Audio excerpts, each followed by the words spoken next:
Happy New Year. My name is Tom. I'm a 66-year-old runner. In today's video, I am going to talk about building the aerobic base, especially as it applies to older runners, runners over 60.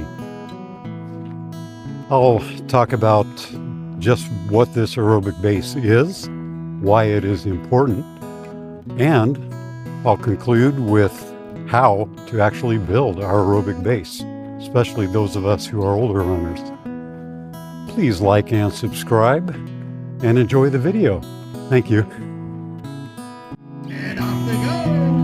St. Patrick's Day.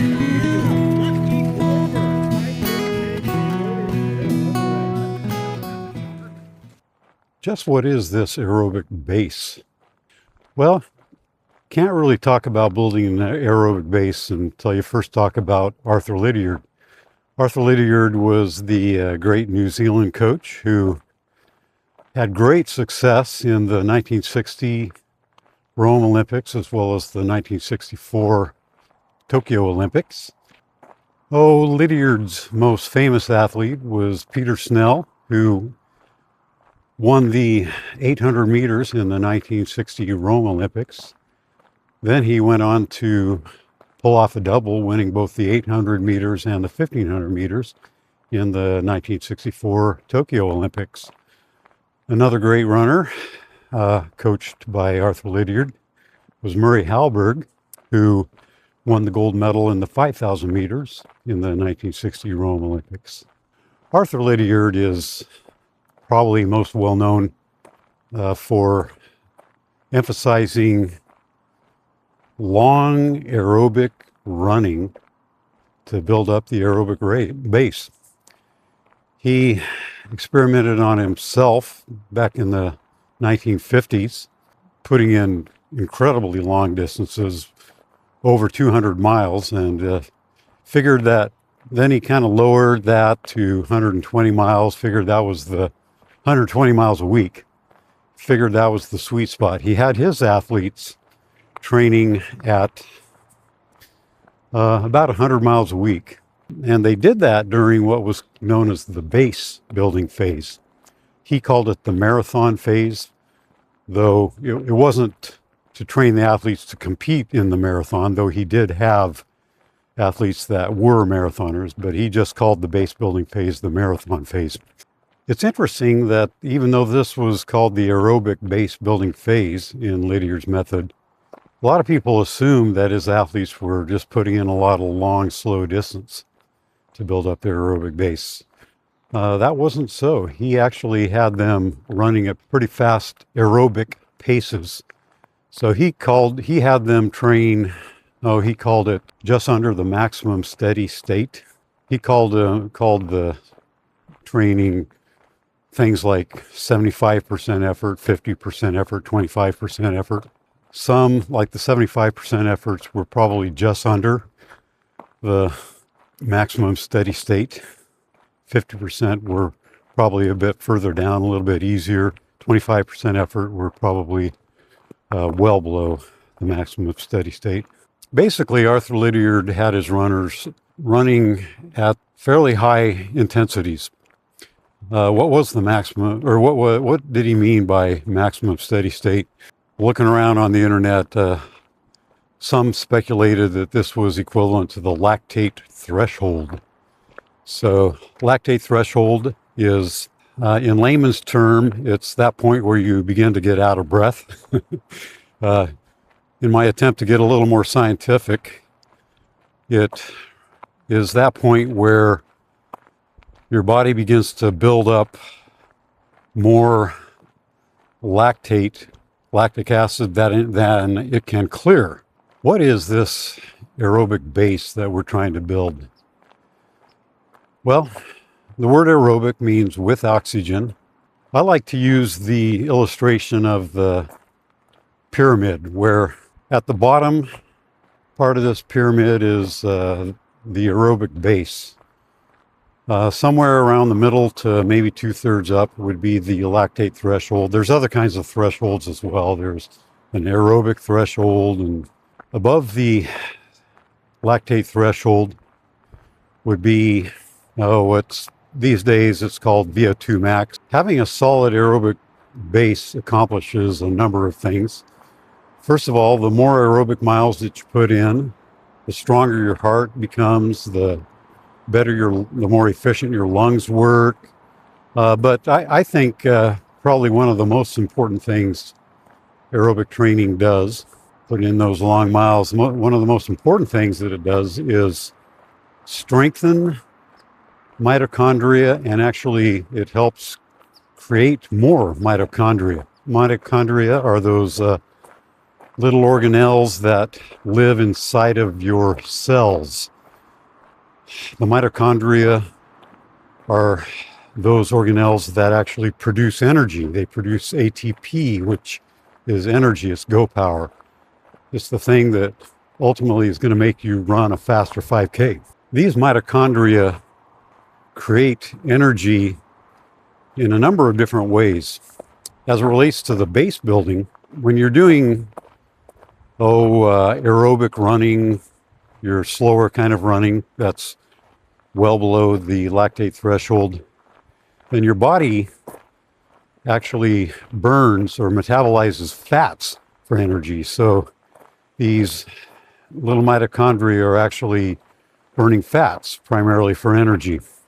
When you start running at higher intensities that are either at or above the lactate threshold, your body begins to burn sugars or glycogen for energy. And another thing that when you're at these anaerobic levels, another thing that mitochondria burn for energy is lactate. So lactate is a byproduct of anaerobic exercise. It's not a very efficient way for the mitochondria to create energy, but it is something that your body does. So it's both in the anaerobic range, your body is burning both glycogen as well as the waste product lactate to create energy. Okay, let's return to that pyramid that I was talking about. One huge thing that building your aerobic base does, or putting in a lot of aerobic miles, one thing that does is push up the lactate threshold.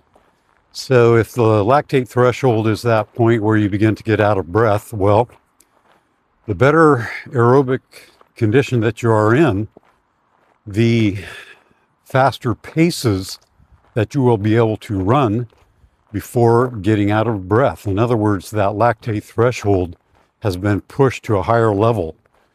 Okay, that's my brief explanation of just what this aerobic base is and why it is important. And again, it is very important. It's the single biggest factor in conditioning. It's the single biggest factor that's going to make you run a faster 5K. I might mention Lydiard again. The aerobic base building for his athletes were the main thing, but as the track season went on and after the aerobic base was built, they did do hard workouts.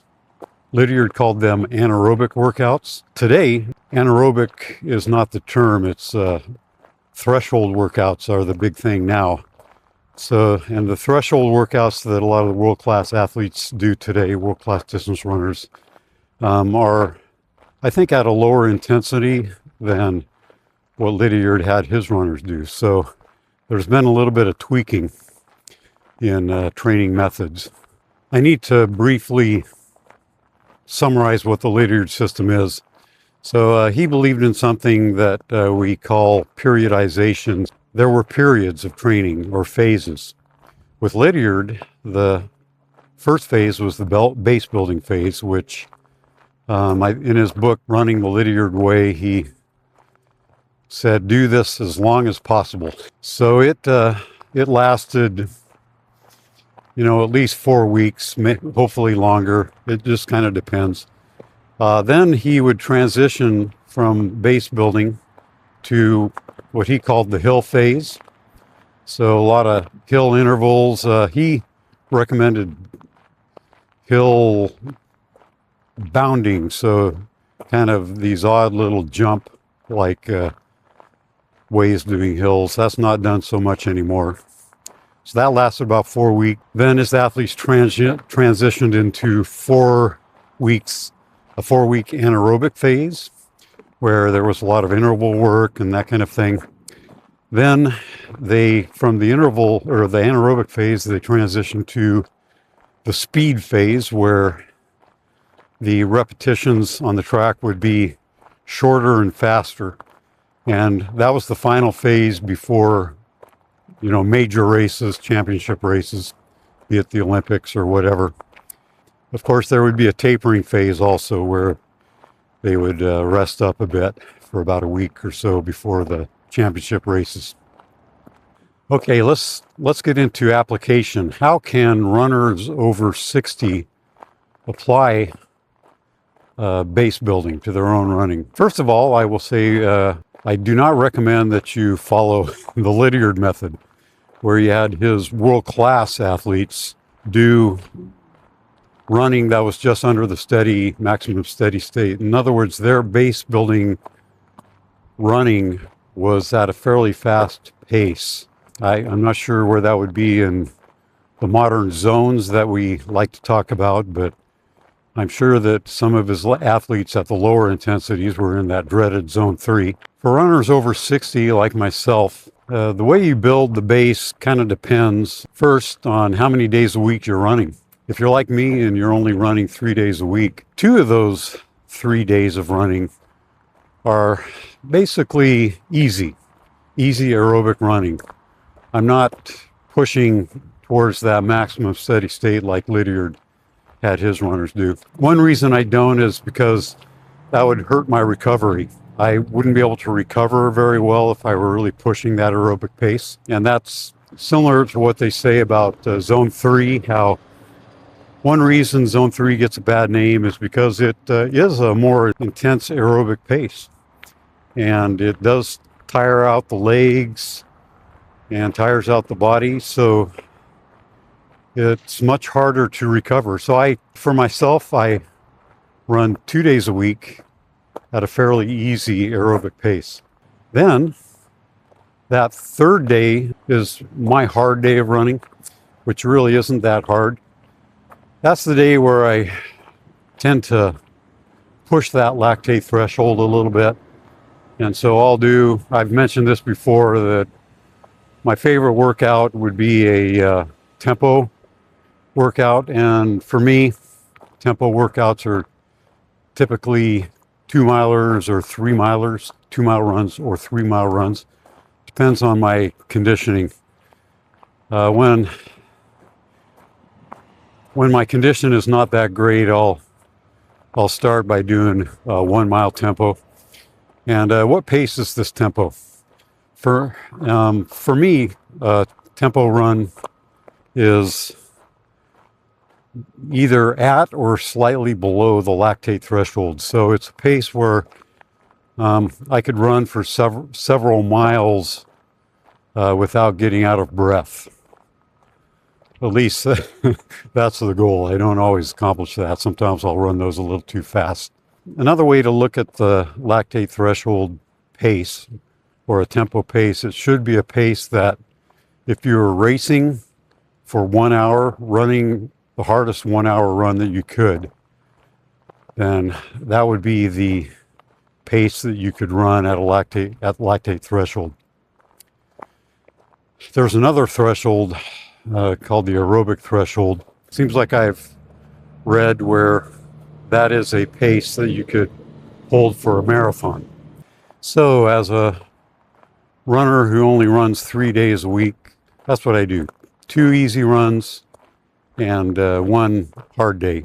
My goal is to run 19 miles a week. And by the way, a little update, I am now up to 16 miles a week of running.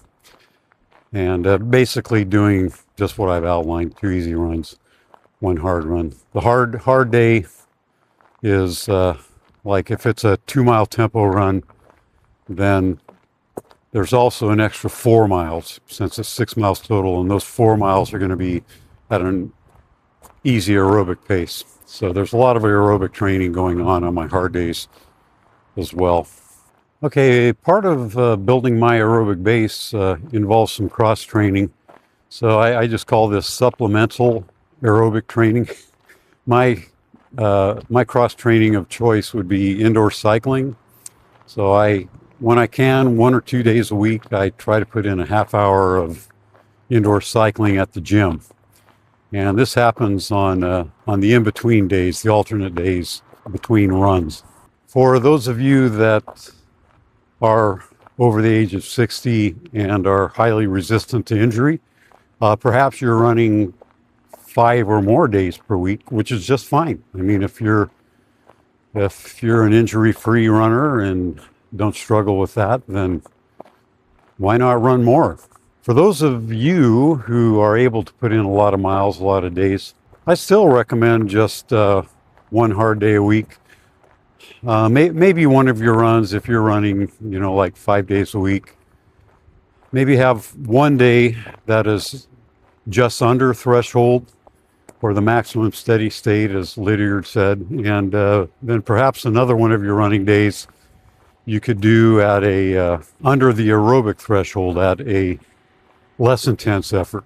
I do think the zone 3 has value if you don't do it all the time.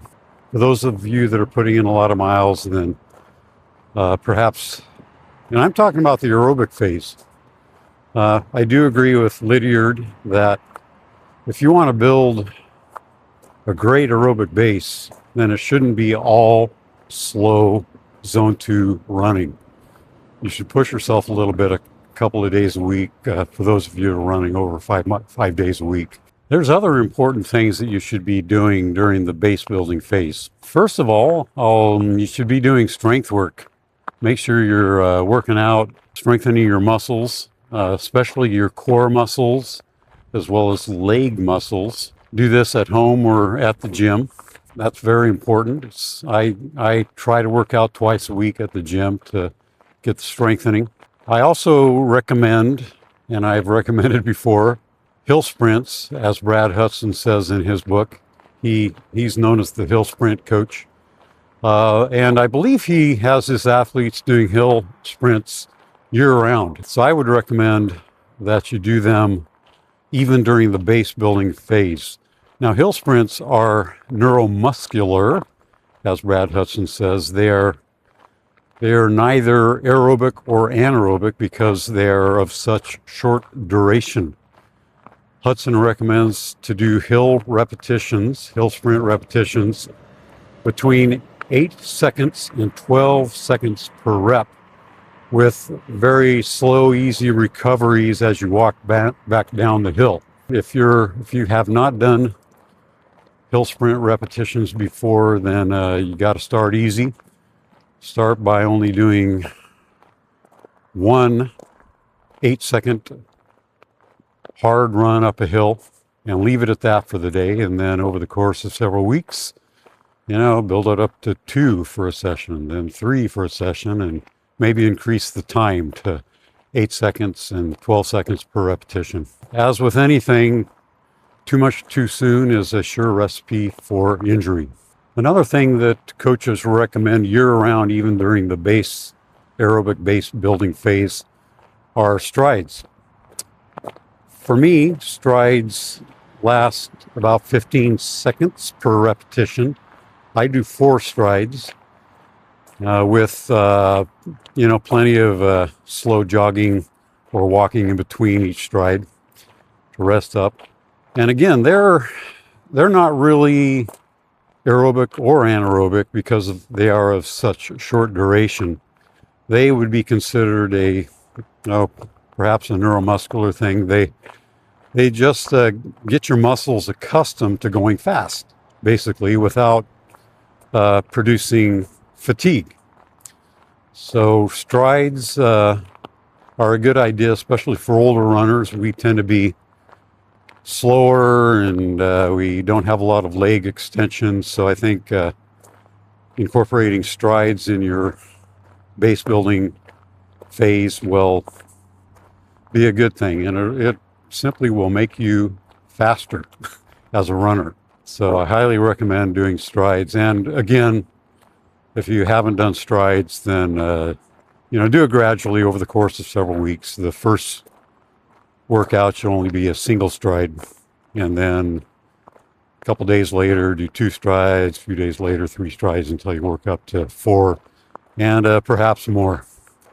Now, strides are a little bit risky as far as injuries go, so it's one of those ironies. Both hill workouts and strides, or any kind of workout, it'll make or break you. So the irony is that the purpose of these types of running workouts is to make you stronger, and potentially they will make you more resistant to injury. But if you're not wise about how you do them, then you could actually injure yourself doing them. So the good old rule of thumb: listen to your body. So if you're feeling niggles when you go out for your run, and if you're intending to do a harder workout, well, maybe you shouldn't do that harder workout on that particular day, and maybe you shouldn't even be running. There's been a number of times when I've gone out for a run and I've had to stop and walk home from the run, just simply because I'm feeling a little too many niggles that day. So listen to your body and be wise. I need to add something concerning beginning runners. When I was just starting out with my running about 5 years ago, seems like yesterday, I was completely out of shape and overweight, and my lactate threshold was way down on that pyramid. So just simply by jogging, I was going into oxygen debt. I was out of breath. So that was my running, hitting the lactate threshold immediately. Whereas more advanced runners, the lactate threshold is a lot higher, simply because of all the miles that they put in. So there's a big range between that lactate threshold and slow walking. So my advice for beginning runners is, first of all, if you're absolute beginner and you're just wanting to start out, do something like a couch to 5K. Actually, I recommend Jeff Galloway's method for beginning runners. I think the couch to 5K tends to be a little bit too hard, especially if you're a runner age 60 or older. The couch to 5K might be a little bit too big of a challenge. Look up Galloway's book on running. He outlines a really good method for beginning runners. I'm pretty competitive, so if you're like me, my goal was to start running 5K road races as soon as possible after I finished that couch to 5K that I did. So I wasn't all that careful, and as I mentioned before, I've struggled with injuries all during the last 5 years. But I understand the competitive urge and wanting to get out there and race, but it might be a good idea to put that off for a few months and just focus on I'm talking about beginning runners. Focus on building up that aerobic base with lots of long, slow distance. So I highly recommend building up that base before you start focusing on intensity. Make sure you're just doing easy workouts, and then after a few months, then start incorporating these other things, like doing hills for injury prevention, then start doing a few strides to supplement your training. Okay, so I'll finish this video by summarizing the how-to of building your aerobic base. First, depending on how many days a week you run, most of your running should be the slow aerobic running that, maybe the zone 2 level. Your purpose is to build your base. And so if you're running too hard and getting above that lactate threshold during the base building phase, then you're not really accomplishing your goal of building that aerobic base. So keep your hard days not that hard, just below threshold, or even lower than that at lower steady state runs. And only do that once or twice a week. Listen to your body. And also add cross training to the mix on if you're running every other day or 3 days a week like me, consider doing cycling, non-impact type aerobic exercise such as cycling. Arc Trainer, I hear, is a really good one. It's a fairly close imitation to the actual running movement. So do those on your off days, the days that you don't run, to supplement the building of that aerobic base. Also do strength training to build up your core, strengthen those legs. Oh, I mentioned hills. The hill sprints actually strengthen the legs. It's neuromuscular. Brad Huston claims that it's an excellent way to prevent injuries, not avoid injuries, but actually prevent them by strengthening muscles. And it also makes you faster. It develops those muscles that will increase your speed. So you'll run a faster 5K when you do hill sprints. And then there's strides. I do strides a couple days a week during my runs. Thanks again for watching. I hope you learned something that you can actually apply to your own base building. Have a happy new year, and I'll see you again in about a week. Thanks.